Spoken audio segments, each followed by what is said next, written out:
গত বছরের মতো এবছরও আমরা সবাই মিলে একসাথে হয়ে একটা ছোট্টখাটো গেট টুগেদার করলাম। সাথে সুন্দর করে আমরা একটা ইফতারির আয়োজন করেছিলাম। সেটাও আপনাদের সাথে আজকে শেয়ার করব।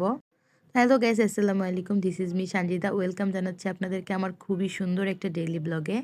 সো আজকে কিন্তু আমাদের সবার আমাদের বাচ্চাদের প্রথম স্কুলের প্রথম যে বন্ধুগুলা হয়েছিল, আমরা সবাই মিলে তাদের মায়েরা সবাই মিলে একটা ছোট্টখাটো ইফতারের আয়োজন করেছিলাম। ওয়ান ডিশ পার্টি বলা যেতে পারে আরকি। গত বছরও আমরা করেছিলাম। তো তার জন্য আমরা এবছরও সেটা প্ল্যান করি। গত বছরের মতো এবছরও আমার লেট, কারণ সকাল থেকে আমি অনেক বেশি কাজ করেছিলাম।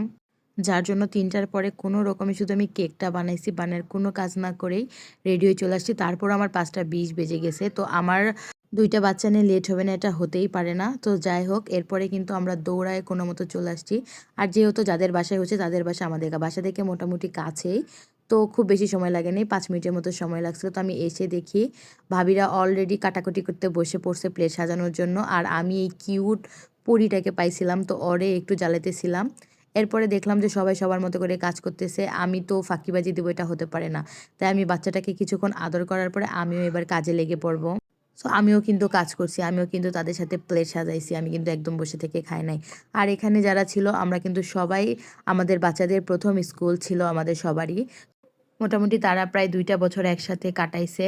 সো এখন একেকজন এক স্কুলে, তবু কি হইছে তাদের বন্ধুত্ব যেন অটুট থাকে আর আমাদের সম্পর্কটাও যেন ভালো থাকে। তার জন্য আমরা সবাই মিলে এই সুন্দর একটা আয়োজন করেছিলাম। সো আমার পরে কিন্তু আরমানের আম্মু আসছে, যেহেতু ওনার একটা ছোট বাবু আছে। সো ভাবি আসছে ইফতারের একটু আগে, তার জন্য আমরা তড়িঘড়ি করে ইফতারের প্লেটগুলা সাজানোর জন্য বসে পড়ছি। তো সবাই মিলে কাজ করলে কিন্তু সব কাজে অনেক বেশি আনন্দ লাগে। আর আমরা অনেক দিন পরে সবাই একসাথে হইছি দেখে অনেক বেশি মজা হইতেছিল। সবাই অনেক রকম গল্প করতেছিলাম, হাসাহাসি করতেছিলাম।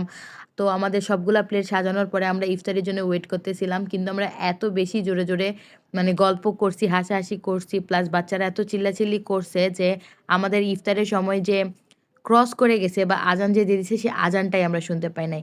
পরে আমরা প্রায় ৬টা একে ইফতার ছিল। আমরা ৬টা একে ঘড়িতে খুলে দেখি যে ৬টা ১ বেজে গেছে, বাট আমরা ইফতার করি নাই। তারপরে আমরা সবাই মিলে ইফতারি করলাম। তো ইফতারি খাওয়ার পরে কিন্তু এখানে এই পরীটাকে দেখেন কি সুন্দর করে খাচ্ছে, মাশাআল্লাহ, সবাই মাশাআল্লাহ বলবেন। তো আমরা ইফতারি খাওয়ার পরে বাচ্চা পার্টিরা চলে আসছিল কেক কাটার জন্য। আর আমাদের সাথে বাচ্চাদের প্রথম ক্লাস টিচার যিনি, তাদের সেই ক্লাস টিচারকে বাচ্চারা অনেক বেশি ভালোবাসে, তার জন্য উনিও ছিল আমাদের সাথে। আর আপু এত বেশি ভালো, আল্লাহ আপুকে নেক হায়াত দান করুক, এরকম আরও সুন্দর সুন্দর করে বাচ্চাদেরকে ভালোবাসা দিয়ে সুন্দরভাবে বড় করার তৌফিক দিক আপুকে। তো আপুর সাথে মিসের সাথে তারা সবাই মিলে কেক কাটলো। এরপরে একটা ভাবি হালিম নিয়ে এসেছিল। এরপর আমরা হালিমটা খেলাম, আর হালিমটা অনেক বেশি মজা ছিল। তারপরে যে ভাবির বাসায় আমরা আয়োজনটা করেছিলাম, সেই ভাবি রান্না করেছিল বিরিয়ানি, আর বিরিয়ানিটা অনেক মজা ছিল।